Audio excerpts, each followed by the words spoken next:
উন্নয়নমূলক কাজ সব কিছু হইতেছে। একটা মহল এখানে তৈরি হয়েছে বয়সের এই প্রশাসন সরানোর জন্য তারা এই প্রশাসন মহলকে কিছুটা লাগছে। আমরা চাই আমাদের এই সরকার যখন প্রশাসন দিয়েছে, সরকার যখন তার মেয়াদ শেষ হবে তখন সরকার প্রশাসন সবকে নিয়ে যাবে। তখন স্থানীয় নির্বাচন হইলে স্থানীয় নির্বাচনে যে আসে তাকে আমরা স্বাগতম জানাবো। এর আগ পর্যন্ত আমাদের যে প্রশাসক মহোদয় আছে আমরা সবাই এই প্রশাসক মহোদয় পিছনে আছি, থাকবো। প্রশাসক মহোদয় জন্য যদি কেউ এরকম চক্র করে ষড়যন্ত্র করে তো তাকে আমরা তার বিরুদ্ধে আমরা প্রতিশোধ দেব ইনশাআল্লাহ। তারা এটা তাদের বক্তব্য হয়ে দাঁড়াইছে যে কোনো মূল্যে ওনাকে না সরাইতে পারলে বাণিজ্য হবে না, উনি তার তো বাণিজ্য ঘাটতি।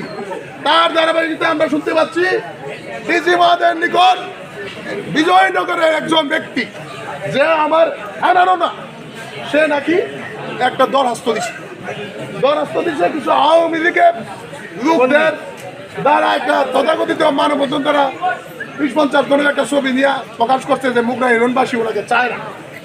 আপনারা কি চান না ওনাকে? কোনো কিছু আমরা রক্ত দিয়ে ওনাকে রক্ষা করবো। প্রস্তুত আছেন তো?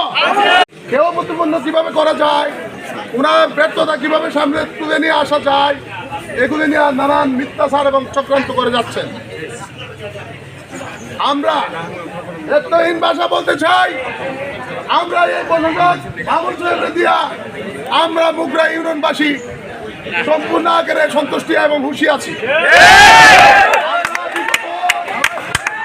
6 মাসে এই প্রশাসক আসার পর আমার 3 নং মুগরা ইউনিয়নে 29টা গ্রামে, প্রত্যেকটা গ্রামে 2 থেকে 3টা রাস্তা এবং কালভার্ট এবং রিটার্নিং এবং ব্রিজ পর্যন্ত উনি করেছেন।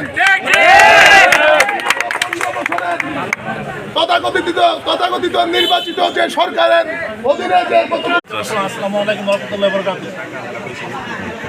আমাদের মুগরা ইউনিয়নের প্রশাসক ডাক্তার এস মামুন ভূঁইয়া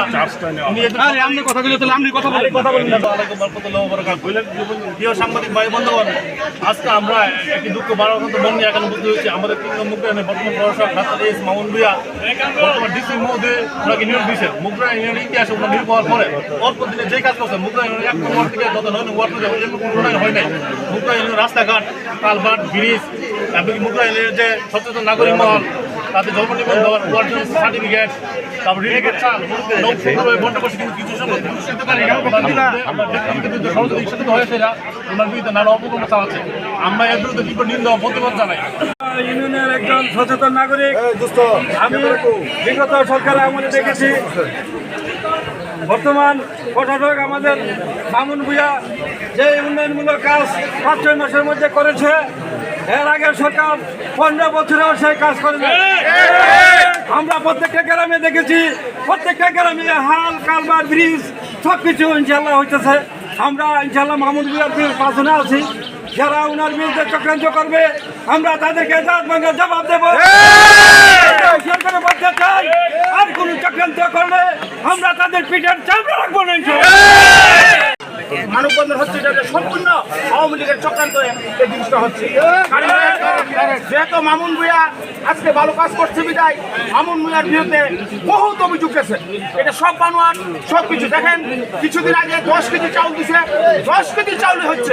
আগে আমরা কোনো চেয়ারম্যানের আমলে 10 কেজি চাল নিলে 8.5 কেজি হতো, 7 কেজি হতো, কিন্তু সে মিলে উনার ভালো আছে বিদায় উনার নামে বিরোধিতা করছে। উনার নামে মামুন উনি 5ই আগস্টের পরে প্রশাসক ওনাকে নিয়োগ দিয়েছে। আজ পর্যন্ত 6 মাস অতিবাহিত হচ্ছে। আমাদের 9টি ওয়ার্ড এবং 29টি গ্রাম, প্রতিটি গ্রামে প্রতিটি ওয়ার্ডে ওনার উন্নয়নের ছোঁয়া হাত রেখেছে। কিছু কূটনীতি মহল ঈর্ষান্বিত হয়ে ওনার উন্নয়ন সহ্য করতে পারে নাই। আমরা বলতে চাই মুগদা ইউনিয়নবাসী শান্তিপ্রিয় মানুষ, আমরা চাই শান্তি, আমরা চাই উন্নয়ন। আমরা এই ডাক্তার মামুনকে আমরা চাই এবং ওনার বিরুদ্ধে যারা ষড়যন্ত্র করবে তাদের বিরুদ্ধে রুখে দিব এবং দাঁত ভাঙার জবাব দেবে। প্রস্তুত।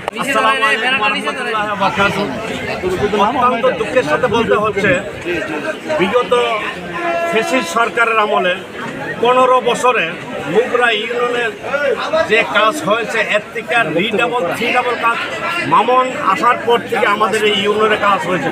নিম্নে 3 থেকে 5 কোটি টাকার কাজ মুগরা ইউনিয়নে হয়েছে কিনা। আমি আপনাদের সাথে সাংবাদিক ভাইদেরকে আমি বলতে চাই, আমাদের এই মামুন সাহেবকে এখানে রাখতে গিয়ে আমাদের যা যা করা লাগে আমরা এই পথ অবলম্বন করবো কিনা। আমি আরো আপনাদের সাথে অবগত করতে চাই, বিগত গ্রাম্য সাল্লাসী আদালতে বিগত এই 7 মাসে মামুন ভূঁইয়ার নেতৃত্বে 185টা বিচার হয়েছে এবং এলাকার মানুষ যথেষ্ট সন্তুষ্ট মামুন ভূঁইয়ার উপরে।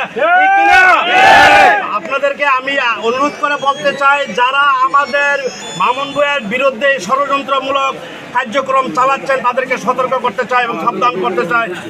মুগদা ইউনিয়নের দায়িত্বপ্রাপ্ত প্রশাসক উনি আসার পর থেকে এলাকার যে পরিমাণ উন্নয়ন হচ্ছে কিছু চুক্তি মহল তা সহ্য করতে পারছে না। তারই একটা ধারাবাহিকতা হিসাবে আমি একটা উদাহরণ দিই। বাংলাদেশ স্বাধীন হওয়ার পরে মুগদা গ্রামে কালীতলা একটি এই রাস্তা যদি বিগত দিনে কোনো চেয়ারম্যান উন্নয়ন করেন নাই, এই রাস্তাটুকু মামুন সাহেব, প্রশাসক মামুন সাহেব এই রাস্তাগুলো পাকাকরণ করে দিয়েছে।